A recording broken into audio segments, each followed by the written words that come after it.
Welcome to the Behind the Frame podcast, hosted by me, Rebecca Yale. I'm a destination wedding photographer and educator working in the luxury marketplace, and on this podcast, I'll be pulling back the curtain, sharing what goes on behind the scenes working in the luxury wedding industry.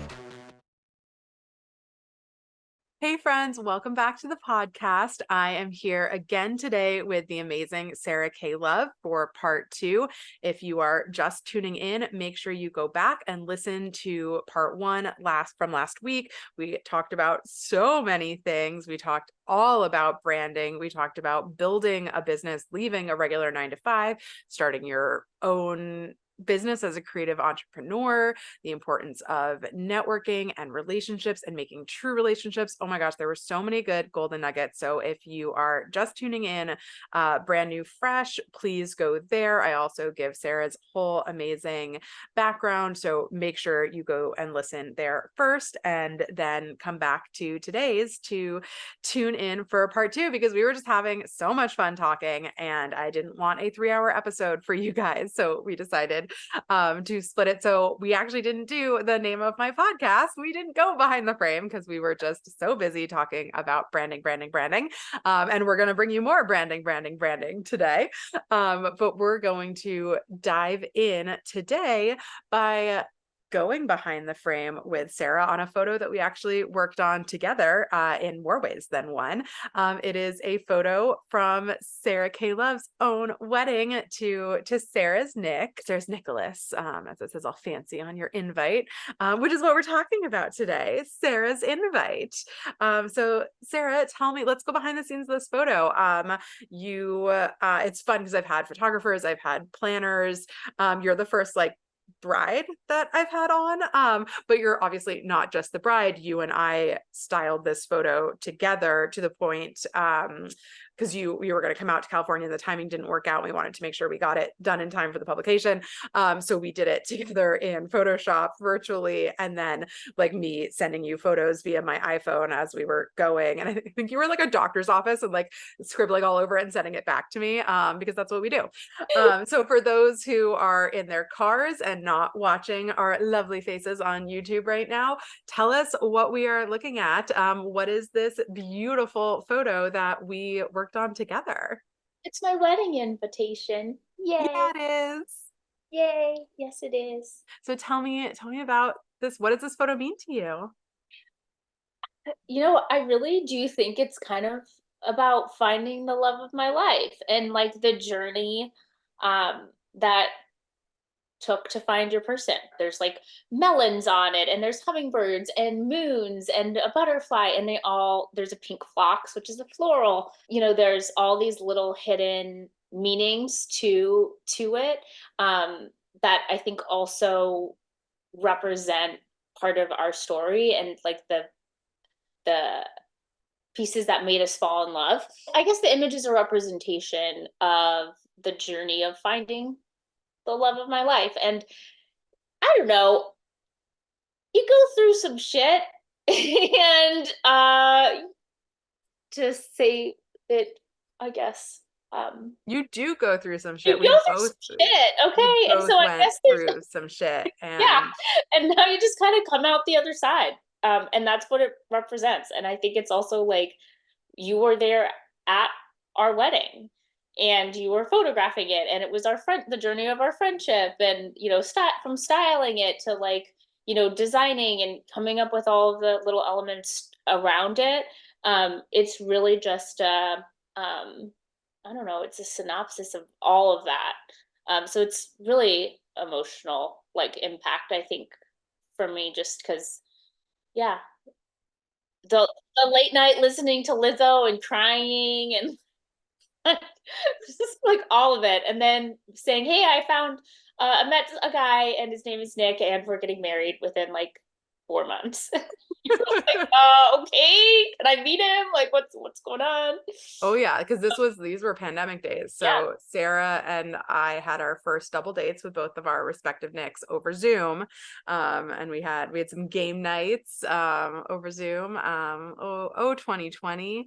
But yeah, no, I loved him. I love him instantly. And I love the emotion that you bring to a flat lay, that this is something that I've always been really passionate about, that I most certainly will not take the claim that you said earlier of which is in episode 1 for you guys who didn't tune into that, where Sarah was like, she was one of the first and like brought like flat lays in. Like I did not bring flat lays into wedding. I give credit to where credit is due. It is editors like you, editors like Shira, amazing Shira Savada of Martha Stewart at the time, now Shira Misu, amazing people who are doing it. All I humbly did was figure out how to teach it really well, because it's just composition. So I figured out how to like break it down and help people with it.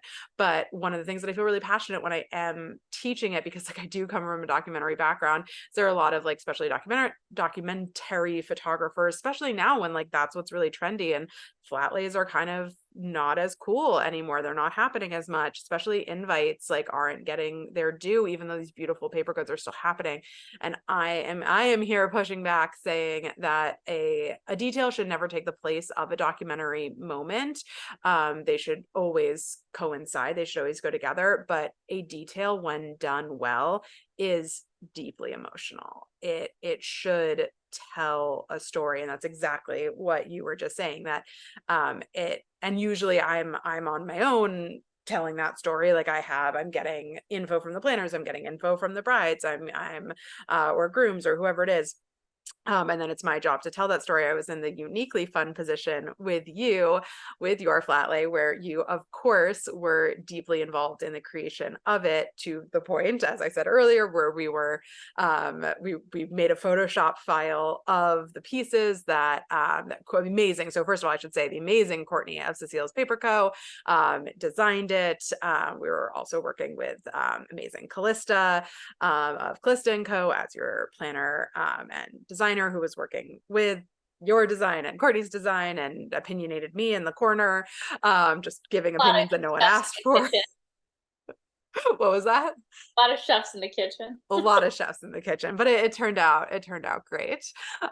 So I was trying to bring everyone's vision, and most importantly yours, to life in this photo. And Courtney helped us like get the design. She sent me the design file so I could turn it into a Photoshop file, and we were literally So much. yeah, we were literally there. Like I remember like being in airports, like circling on our phones and sending back and forth, like, oh no, this needs to move over a quarter of the inch so your eye is traveling properly from here to here. And like photoshopping colors of butterflies because we couldn't find like the right color Find the butterfly. right color need, because I was like, no, I don't want this, because the purple was wrong, and then like I thought that, yeah, and then we had to like, I think you ended up photoshopping the right color pink. Yeah, Yeah. because that color butterfly doesn't actually exist in real life. um, but we made it. We made it happen. It's fine. It's the fantasy. That's the fantasy of weddings. Yeah, all of that is to say that a flat lay, when done well, should be deeply emotional. And we chose to photograph the flat lay on the unique pattern that Courtney had made for you, which, as Sarah said, involves so many of these icons that were throughout her wedding weekend. We've got the butterflies, we've got moons, we've got watermelons, since her Hummingbird husband, we've got hummingbirds. Yes, her husband and pink is box. pink phlox. We've got everything. The melons were a nod to her husband's family. We have the statue that is at Villa Cimbrone at the Infinity Terrace where they got married. Like there's so much iconography, and it's so beautiful. So we wanted to use that, and we wanted it, we came up with the idea of blowing it up to a much larger scale, because the liner of the envelope is the same pattern but smaller, and we wanted it to make sure that it was standing out, and that we could see more of the iconography in it. So we blew it. I think Courtney and I maybe went through like 3 or 4 different sizes, testing, sending to Queen Sarah of like which one she felt was right. And I loved this background, and I actually wanted to originally use it for other flat lays, but we ended up not, because coming from an editor's mindset, you have to be really aware that we already knew that this wedding was being published on Over the Moon, which sadly, like, print doesn't super exist anymore. RIP all of the print publications of our childhoods. But Over the Moon did an incredible job with the layout of it online. And Sarah and I, especially because we're both coming from that magazine world, are really thinking about how images are going to lay out next to each other, like on a magazine page. And even if they're not a magazine page and it's in I hate the word blog because it's not a blog, but it's in that online article format is what I'll say, like it was on Over the Moon, you still need to think about the repetition of images between one another and how it's going to work. So Sarah, I'd love, since we have a former magazine editor with us, and this branding expert, like what your thoughts were in even planning your own flat lays for your wedding with me. Like, what was that like? Obviously the time of my life, but there's also this extra added layer of anxiety that I have as a perfectionist, I think too, that you really want to make sure that's right. But one of the things for specifically with this fat lay, I wanted to make, and I think we both wanted to make sure that all of the elements were, you could see, and they were obviously photographed in the right way. But even with the background itself, for where the each of the pieces were getting placed on the background, because of the icons and the illustrations in the back, you also had to be really make sure, like, okay, well, there's already a butterfly here, so I want to move it to this side, or there's actually the moons like are facing each other, so that's kind of cute. And one of the great points that I thought that you made with this specifically was when it comes to the other flat lays of the wedding day, and not using this background. And we actually did that a few different times. We had different backgrounds that we used even for my wedding shoes. We did it against this, we did it against white. We ended up doing the rings with like a pink background, and then we switched it when we needed it white again because it wasn't kind of correlating through that overall color story that we want to make sure we have as editors. It is okay to have different versions, but you can play around with it. It doesn't necessarily, just because you like this one, you want to make sure that you're looking at it as a whole. Yeah, they can serve different purposes. That, like, I Yeah, really wanted to shoot, you had really beautiful, just very, you had a for anyone, I'll link Sarah's wedding in the show notes here on Over the Moon. It's fabulous. She had the most fabulous Oscar de la Renta feathered gown. So she kept her, and Gabrielle Hurwitz was her incredible stylist, and paired really simple, and were they Jimmy Choos or Manolos? Jimmy yeah, Choos. there were Jimmy. Yeah, I think they were Jimmy Choos. I think they were Jimmy Choos. There's Really, white. There's like yeah, really simple. really simple white satin, so classic, so bridal, so beautiful. And I was like, okay, I want the photo to like still feel fun, so I want to use the background for one, but like then you couldn't pair it next to the invite, and that's not really what made sense. So we also shot it with the feathers of her wedding dress. I think probably we shot those shoes like 3 or 4 different ways, and then they're like, we did your bridal details completely separately in a few different ways, like everything, like, and I'm not throwing away that photo that I took of her shoes against that backdrop. Like, that's something I, as the photographer, will use at some point. The planner, Callista, Courtney as the designer who made the backdrop, like these are singular images that are still helpful for different, like we talk about content, that content is king. I don't know why I became obnoxious. And I don't know what I am. Back on track. That photo though is not what made sense to include in the publication. You have to be really smart when it comes to figuring out what images are going to make sense. That it's a mistake that I see students make all the time when I'm looking through portfolios, and I'm sure you saw the same thing, especially like as an editor who's having to decide, okay, like what do I do with these photos that I've been sent from a wedding? And if you have like 30 flat lays that you're being sent from one wedding, and they're all shot against the same background, and they all have the same flowers, maybe they have the same styling prop in like 5 or 6 of the photos, you're not going to be able to show all of those. They're going to look the same. So making sure you understand the color story of the wedding that you're walking into, and are then using different backdrops for different things, and also like deciding when it makes sense to have your flat lay like not be a flat lay and have it be a little bit more of like an installer, like a en situ, where for your welcome bag, we were originally planning on shooting because it was such a beautiful welcome bag. There's so many, like Courtney and you did an incredible job curating every little piece that went inside of it. And we were I in. want this against the backdrop of the Amalfi Coast, and I'm gonna make you stand and get on a table. Yep. So So Sarah and we had started, she was getting ready. We did like this cute little engagement session for them in Positano. And we had started styling it against just a normal, beautiful Chasing Stone backdrop, which a bunch of her flat lays are shot against. We love Chasing Stone. And as beautiful as that Chasing Stone background was, we were talking about how tied to the Amalfi Coast and the town of Positano, all of these pieces were. And I was like, I feel a like it. welcome bag for like an engagement session taking place in town, and we had already had all of these images that you took that were like the setting the scene, right? Absolutely. So we were talking about how, and I'd gotten the B-roll already of Positano itself. Yep. And Sarah was like, I really think that this needs the scene setting of it being against the Positano backdrop, because like this isn't a styled shoot that we're doing at your house in LA, that we're actually in Positano, and let's show that. And I was like, brilliant, but now I need to figure out how to like stack all of this stuff on a table and make this work. And then you didn't like the wrought iron railing No, at. I was going through the back of the photo, and I was like, no, I want this to look like it's floating. Uh-huh. So we had to like put some of the surfaces draped over it. I also recall us sending both of our Nicks on a little jaunt into Positano because we were like La Serenia's, the beautiful hotel that we were shooting at and that you were staying at, is on like kind of the top of the town, and we sent them to go get more meloncello, which was in the welcome bags, and we needed more for styling and we didn't want to take it from your guests.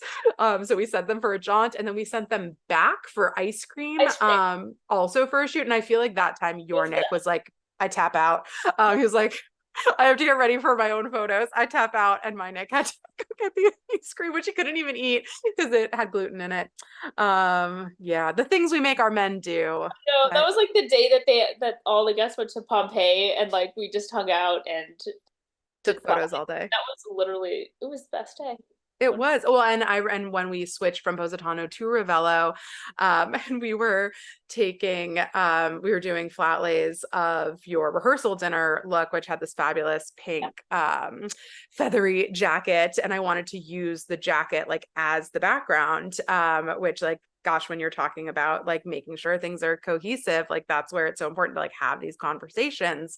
And then of course, Sarah, being the content queen, was like, okay, well, we need to get like the boomerang or like video of this actually, like as well as the final photo. And of course, since there were feathers, she wanted the movement in the feathers. So I think it was you were taking the photo, your Nick, I think my Nick was like sleeping. Your Nick was doing the behind the scenes video, and then I'm in the corner. I've already taken my photo, but I'm in the corner blowing the feathers. Nick holding it. Yeah, that was it. Yeah. Nick was holding it, you were blowing it, and I was getting I was getting yeah. Oh yeah, Nick was holding up the jacket. I think Nick was, so maybe my Nick was doing the behind the scenes. I don't know. Everyone, it was a team effort, but there's a ridiculous video of me going like blowing. Yeah, and of course Sarah was like, no, it's blowing in the wrong direction. So I was like, I have no breath left in my lungs. Blowing away. But yeah, if there are any brides out there listening, like obviously Sarah and I were both very unique brides being in the industry ourselves, but let your wedding day be what you want it to be. Like this particular, we did flat lays a few days, and then I did some at home in LA that we communicated with over the phone and sending photos and Photoshop and all of that. But like that was like your rehearsal dinner day was such a fun day. It rained, and you and Nick you ordered room service, and I took like those are such cute photos of like, obviously like they weren't in the public, but like you guys are both in your robes, like no makeup or anything, and like I have cute photos of you like Lady and the Tramp like eating French fries together, that are just like so friggin' adorable. And then like that's what was fun. So like to any brides or grooms out there listening, like do you for your wedding day. Like stop listening to like what your wedding should be and make it what you want it to be. That But was then a again, it's like, oh my gosh, it rained on the wedding day. Oh no. Or on the rehearsal dinner, it was like everything needs to change. It's gonna be this whole thing. I did make everyone set up under the olive tree and take photos and yeah, then move it inside for the that did editor. happen. However, I photographed her rehearsal dinner in my workout clothes because I was moving the table with like this yeah, I was helping move everything and I didn't have time to go back and shower. And I was like, I'm super sorry. I cannot believe this is the first time this has ever happened. I think I even asked you. I was like, would I you don't rather me care. help move things and they start on No, time I would, or well, shower? yeah, and not only You're that, like, but like move things. the editor and me, because especially for the story, specifically for that, was I knew that I wanted the setup to be outside underneath the olive trees. Like it finished the story. Like you had to have it there for the story. I mean, you could do it inside, but like if we're scene setting, telling the location, having the color story also come through for 4 days, right? Of like encapsulating like 4 days of imagery. I don't know. I guess that was part of it too, where I was like, no, this is part of the story, but Yeah, also and we you got want. it. And then we partied the night away inside. And I love like those photos of you guys, like of you dancing with your sister-in-law and like the like funny trio of Italian musicians that came in. Like those are some of my favorite of the whole weekend, that they're just so full of life. So that's, yeah, I know this is not what the podcast is about. This is supposed to be advice for vendors, not for the couples out there, but for the vendors out there too, like be open to whatever is going to come and like pump up your couples. Like if I had been to you like, oh, it's all ruined, we can't get this dinner, like no, I had to be like, it's gonna be even better inside, it's cozy, it's fun, we got the photo, like just like support your clients and remember that it's about having fun. And that's what we did. So I would love, I think that people listening in are like probably grasping at the crumbs of what you just said, of like completing that color story and making sure you're telling that complete from beginning to end. So I'd love your thoughts, like from this branding perspective as an editor, like what were you looking for when you were an editor, like, and someone was sending you, like, you were probably looking for like 100 submissions a day, like what made something stand out to you? I would say it's really about the couple's story. I think there's a certain point when it comes to photographing a wedding where you're wanting to tell the couple's story, and so many times you go into the wedding day, you don't necessarily know your couples that well. Maybe you did an engagement session, but you're really kind of just like, I don't want to say grasping at, kind of just trying to pull where you can, but you're kind of just reaching. It's like a light blue or color palette, so you're going to go and photograph everything that's blue to kind of keep that uh, you know that color the color story working. But I think there was a specific example that always kind of stood out in my mind as an editor when I was actually photo editing for a wedding, for the magazine. And it was about this couple, and I had selected all of the images, and the editor came to me and she said, Sarah, like, did you read their story? And I said, no, I just picked the photos that worked. Right, it was a pretty wedding. Like I picked the ones that were the best flat lays and told the story through the color, but I didn't actually read the article.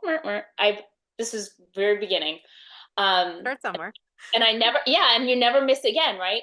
And so she said to me, she said, well, they met at a boxing class at a gym, and they met at the locker rooms, and then they got and it was for whatever reason held at they met in high school and then reconnected at this boxing gym class, whatever. So there was a hall. They got married at the high school, and they had all of these lockers, and like all these pictures of the locker rooms, right? And I was like, this is kind of weird. They're not necessarily escort cards, right? Like, what the heck? But I skipped over it, and the editor said, Sarah, this is like a huge part of their story. It tells the location. It tells their journey of meeting each other and reconnecting. Like, why didn't you add it in? And I was like, I didn't read it. And so that's what I would say too, of like as a photographer, and as an editor, like those are the moments in the stories that we're wanting to pick up on. And so making sure, like talking to the planner and saying like, okay, if I don't necessarily get to meet the couple until the day of the wedding, what can you tell me about their story that I know that I need to photograph that I don't want to miss? Like even just on our wedding, on our rehearsal dinner night of the meloncello or the espresso martinis, because Nick and I love espresso martinis. Um, that we did a vignette on that only because I was like, we're gonna do that. But on a wedding day, you might, a lot of times it's like, oh, is there meaning behind this cocktail, or is it just is it just something to photograph? There's so many things that I should be intentional, that might not necessarily get picked up on. And that's really what helps as an editor, not only from the photo side of things, but also when you're writing it, to really have that come through. And I'd also say making sure that all the vendors are represented. That also really helps when it comes to the full story. And when you're trying to think, oh, okay, like I'm trying to remember what I need to in my shot list. What is it? Thinking about all the vendors, making sure that they're represented, can also work as a really easy kind of checklist shot list for you, I'd say too. I think when it comes to flat lays and you're deciding like, hey, what do I need to make a flat lay or a vignette out of, like you said with the espresso martini, like another one that we did, you had the first night of the wedding festivities kicked off with everyone out on a boat, and it was the pink moon party. And the pink moon is when you guys got engaged, and all the different moon phases have so much meaning to the two of you. And you had these cute little like binocular, like gold binoculars to view the moon.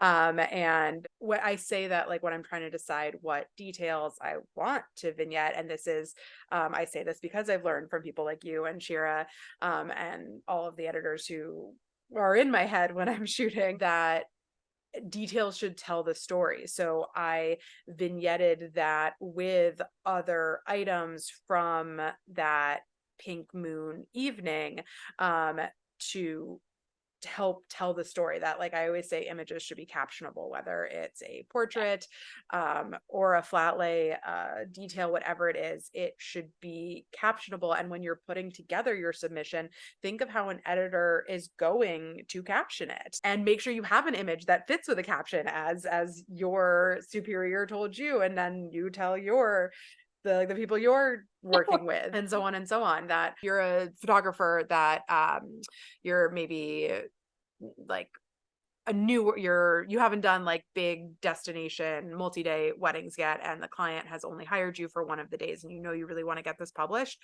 A really good investment might be adding, like, just still going to the rehearsal dinner anyway, or going to the after party even if they haven't hired you for it, because there's a second dress. And if they talk about that second dress to the editor and you don't have a photo of it, that was not good.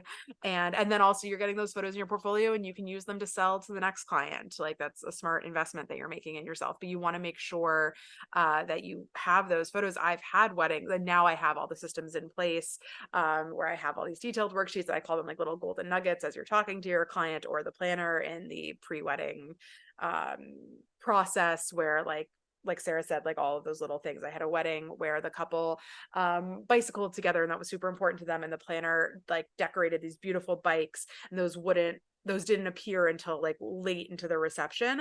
But because I knew that that was happening, I was able to get the florist to get them ready early, and we had them for during the first look, and we had these super cute portraits of them with like their really floral bikes. And that's something I never would have been able to do if I hadn't had like if I hadn't known that that was happening and been able to help set that moment up. So like we need to know that information, to be able to make it happen. So think of like what you would be captioning these images, what an editor is going to be captioning for the story, and work from there.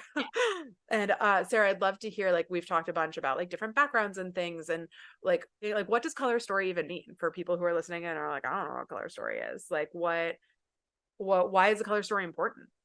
What is a color story? For color combinations and color stories, it's similar to branding, where it says like we have to see something 7 times for it to kind of like stick with us. And I like to think of that similarly to a color story, where you have to see it at least 3 or 4 times and have that color come through those images, to really tell the scene of the overall day. Well, I think it was it Alec and Bridget's wedding?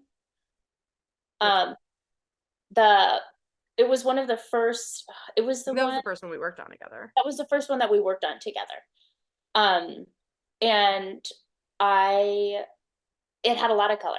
It was super, super bright, and it was and especially for the overall, it was like a lot of pinks and blues, if I remember correctly. Yeah, it had a lot of Tropical, bougainvillea yeah, throughout. and Uh, there and a lot of like cool blue print. There was like the bride has a Caribbean background that they were bringing in to the day. And that's actually it's a great wedding to chat about because you did a full page spread of their cake, and it was a beautiful cake. It was Hey There Cupcake, incredible cake artist out of San Diego. I've worked with her now a million times. That was my first time working with her. She like her sugar flower work is like, ooh, chef's kiss, incredible. Like, she's one of the best in the whole world. I not yeah, whole world. She's incredible.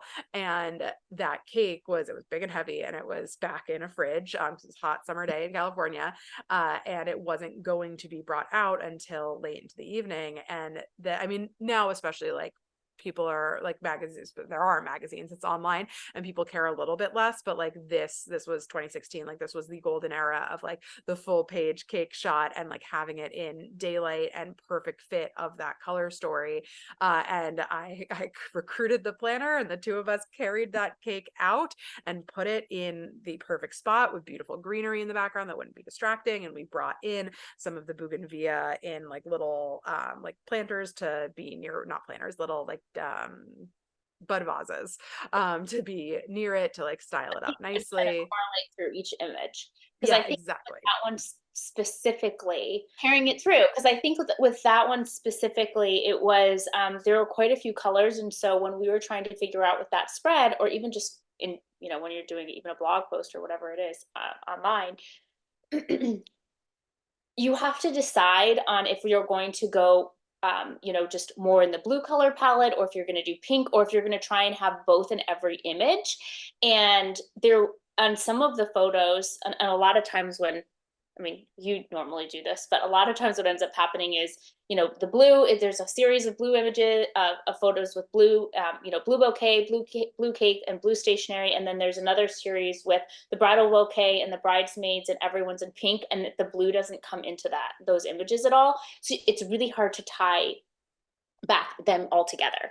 And I think that this was a really great way where, you had, even if it was a small little bud vase, or it was like, I remember the table scape, there, it was all blue, and even the florals were white, but you had, I know, and I, maybe you didn't, but I'm like almost positive. I was like, Rebecca placed this one pink ranunculus and this one little bougainvillea in the flower bouquet, in the flower tablescape, to take the photo so it would correlate throughout all, correlate all the way through. Yeah, I for I sure think they did there's have colorful flowers, but there were white. But yes, as I moved the flowers in closer to get my single place setting hero shot, and I rotated the flowers to make sure that the ones that were in front, that there were no dead. It was a hot summer day, so there were no dead ones in the center, or like right in the or the yeah, I mean, not foreground, but like right in the center of the frame, making sure there's no dead ones and making sure I have that color story in. And that's something that I am aware of now. Like I certainly wouldn't have been before.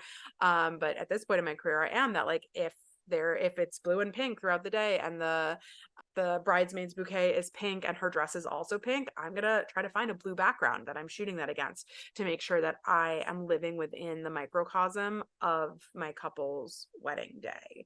I think what would be super helpful for people listening in too, especially for some of the like newer designers and planners and photographers out there who are like in that land of lovely and like really want to get into the land of luxury.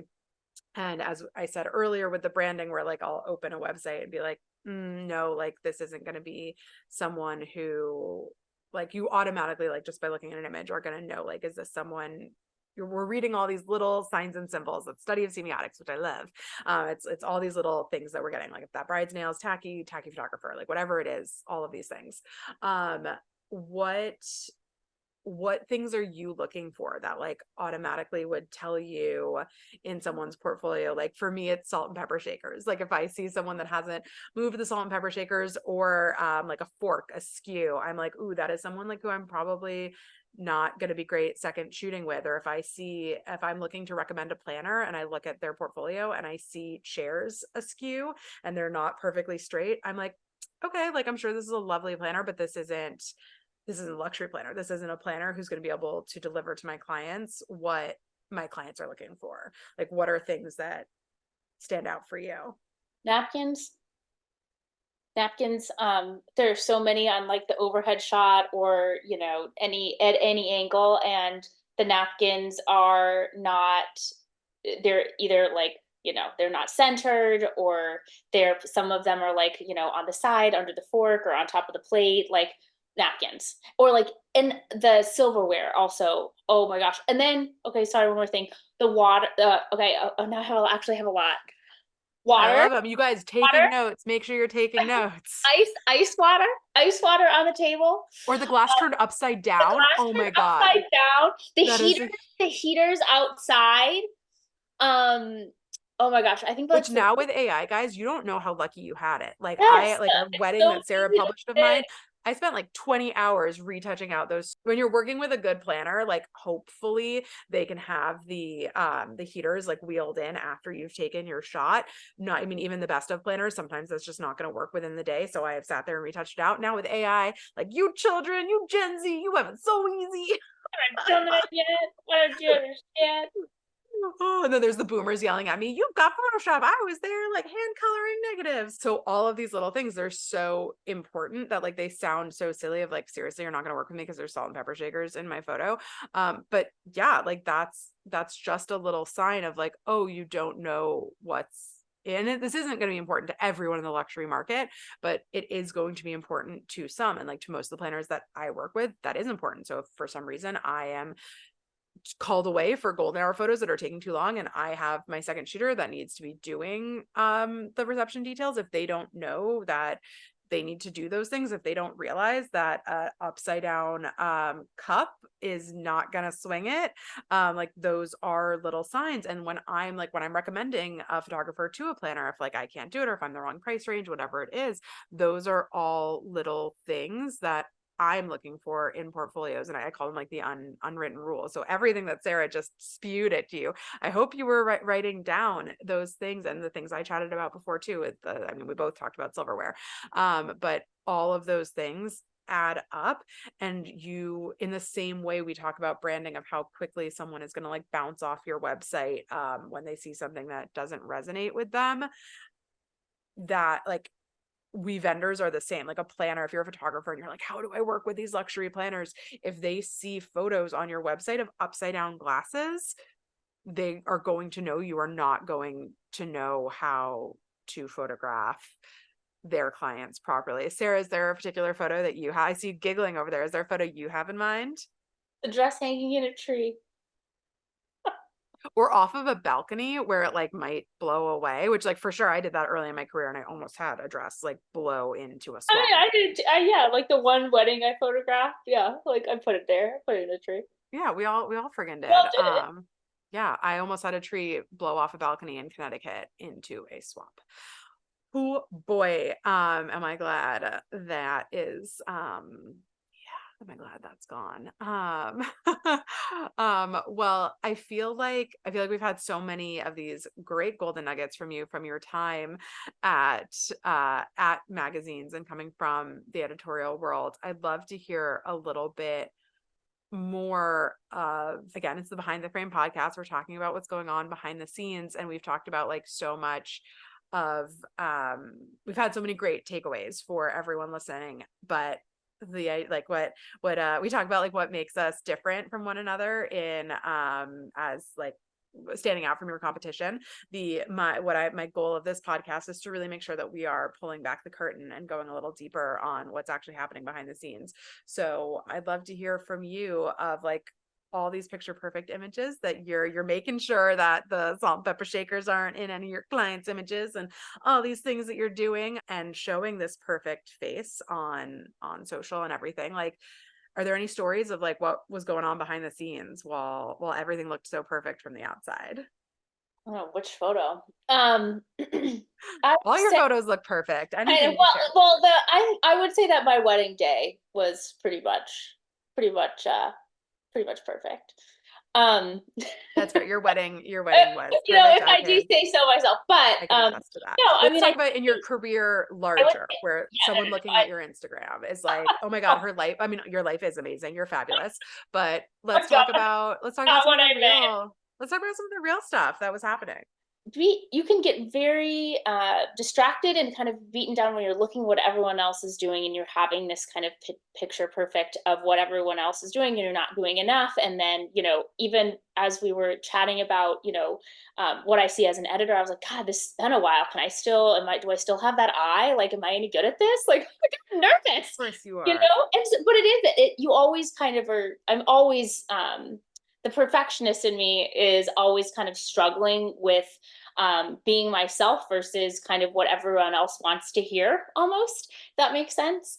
um, and even when I first started my business, and I kind of had left corporate, there was a lot of bullying. And a close, very close, most of my close friends, at the time, I had talked more in depth of exactly what had happened, and the different kind of things that transpired. And as time moves on and you move past it, and it kind of becomes a part of you that you're more willing to talk about and to share in those spaces. But I would say a big portion of that, when I was first starting out, not only from the imposter syndrome, but also just from bullying, where it was really hard for me to find my place, find like myself in that, almost, of like what's my spin, what makes me different. If Am I any good? Am I different than what everyone else is doing? Yeah, we live in, as I said in our part one, like it's God, community over competition, but there's bad apples. There are bad apples. I've had people like try to blacklist me. And like we've bonded over being bullied, sometimes by the same person. And it it's really hard when someone has a different outlook than you, and especially like I feel like I'm a little bit more pessimistic than you are. And I think like that's one of the things I like my husband too. It's one of the things that I love about both of you, and why you two are like the most important people in my life, because you do believe that most people are good, and are kind and are well intentioned. And I feel like growing up in LA, I don't know, I that wasn't my experience, and I felt like most people are in it for themselves, and it's the rare ones who are the other way around. So I'm never shocked by that behavior. I expect it. I'm shocked when people are different, and I feel like both you and Nick are the kind souls who think that everyone is great and Yeah, nice and well no, like, I intentioned. don't understand. I yeah, I have a different view. And I have to remind myself that people can be good. And I feel like being friends with someone like you helps. And I think just getting into the wedding industry in general, like because most people in the wedding industry, I would say that it's the wedding industry in general, which is really wonderful, like, yeah, community. it I would really say is. I feel like very different than like the being corporate world. at the corporate world. Yeah, Yeah, for when sure. I came from this, like I was at some different magazines, but I was working in that world as well in college and right after. And when I was doing commercial photography, like it was so competitive and everyone was so cutthroat. And I kind of had to unlearn that coming into weddings and realize that there was a community. And I'm so grateful for that community. But you got to be careful, where like for me, so much, so at least in weddings, like so much of my own imposter syndrome was like what I was saying to myself, the idea that someone was actually, and there were for sure people who were saying bad things about me, mostly behind my back. You had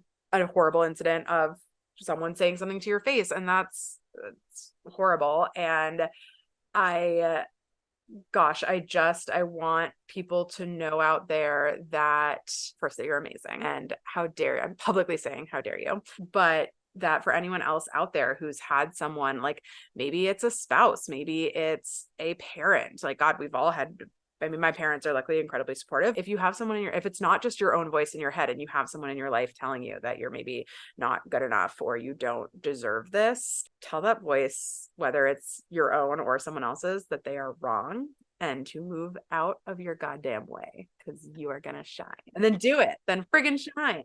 I wanted to make sure that we touched on that for so many of us who like look like we have these picture perfect portfolios and picture perfect lives, you never know what's going on behind the scenes, and what it took for someone to get there.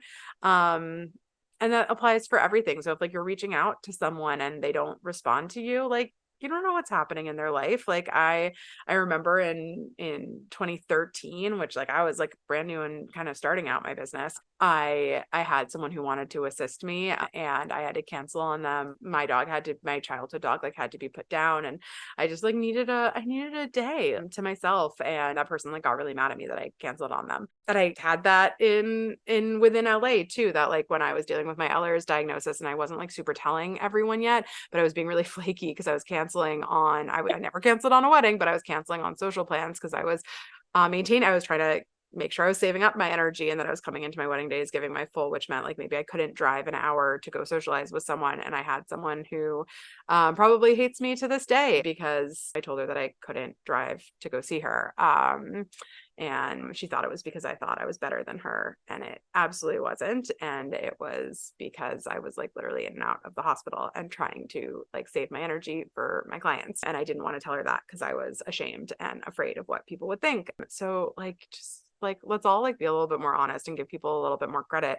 And let's also just give people some grace of like, not, I mean, even the person who like, wasn't the best to you. And I think of the people who weren't the best to me, like they probably had their own shit going on. And Oh, there totally. is, And that makes it easier, I think, too.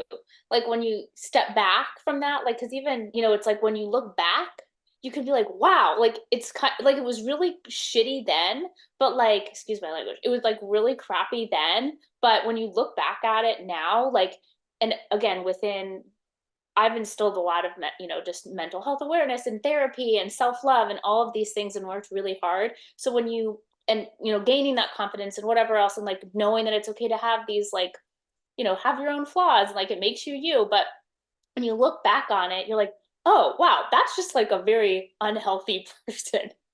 yeah, And that's it. And like, and it makes it like that grace and the like what you were holding on to of that energy of being so upset about that other person, it kind of um slowly fades away because you're just like, well, I actually feel bad.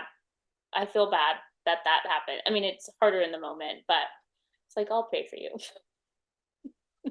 bless your heart. Bless your Um, heart. and maybe if you're listening into this and you've been on the other side of it and you've hurt someone, admitting that and I'm like, don't be too big to apologize. I've had, God, when I was starting to get into education, I had someone who like was starting to kind of bully me. And I had to like kick them out of a Facebook group, and it was a whole thing. And like years later, they reached out to me and apologized. And they were like, like I was being stupid and I can't believe I did that. And I'm embarrassed by it. And I admire what you've built with your career. And like, you're helping so many people. And I'm sorry that I was like a jerk, for lack of a better word. I can't remember. She did it really eloquently and it meant a lot to me. And it's not someone like I've super like, I don't even know if she's still in this world. Like we all grow, we all have our faults. We all in some way, like we all like to think we're the hero in our own stories. In some way, we've probably been a villain in someone else's, even if Oh, it's unintentional. So that's like brutal honesty. It's that's brutal honesty right there, yeah, I always say that honesty is the best defense mechanism, and that's what I'm trying to do with this podcast is put it all out there. You've helped me with that though, because I think I do. I think you've helped me find my voice throughout the years. Because I think for Same, a friend. long time I just didn't want to stir up any I don't like confrontation. And now I just seek it out. Just kidding. No, I wouldn't go that far. I wouldn't go um that far either. I'd be like, oh no, tell me why. yeah, well, Well, I guess on your brand consultation, I like find my balls yeah, you push with back. you because you also pushed me to do that. You So push back when you're passionate about it, when you when you care. And that's when we all should push back. Okay, so now episode 2 is running extremely long as well, obviously. But before we say goodbye, and obviously we'll have to have you back for a future one to talk more, maybe once we finish my brand, we can chat about it, about all the fun things we did. If 2024 Sarah could go back to, maybe let's go back to like Sarah leaving the knot and starting her own business, because there's so many like baby Sarahs that we could go back to, of like out of college and all those things. But let's go to leaving the knot, being like, I'm going to start my own business and do this. Like, what would 2024 Sarah tell what 2017 Sarah? Hmm. I know what I would tell her. What would you? I would tell her, I think it would be more instilling confidence in her that she can do it. I don't know if it'd be more like advice. I think it would be, because I think a lot of just the journey was finding myself through it, and like, getting the confidence and, to really kind of move forward. So I think I would probably instill the confidence that she can do it, and probably to do it sooner, and like not to be as afraid, that she knows what she's doing, that she's good at it, and to go after it, because it will pan out.